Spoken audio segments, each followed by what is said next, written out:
So we're here at your stand at EMO, and you've got an exciting new software product. What's better than the old method?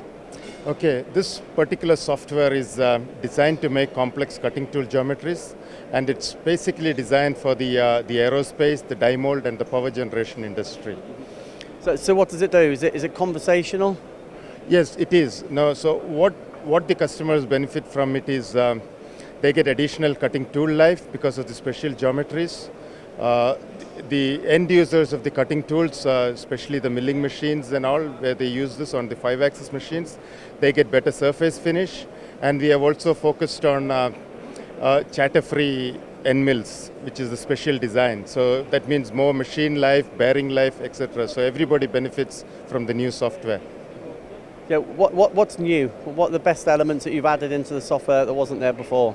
Okay, so the first thing is the chatter-free end mills. So basically, we have a way of balancing the tools. So when you do variable helix, variable index end mills, there is imbalance in the tool because it's non-symmetrical geometry.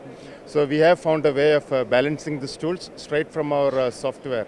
And so this can be applied to when they do the grinding on the machine.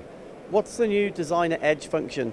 The designer edge function is the end users can design their own cutting edge on the ball nose to make it more aggressive so that it can be used for excess material removal or faster production times. So is this retrofittable? You don't need a new machine, do you? This simulation and this software, tooling software, can be used on your older machines as well? Yes, customers have the option to upgrade the new software to their existing machines. Yes, that's possible on every machine that's out in the field.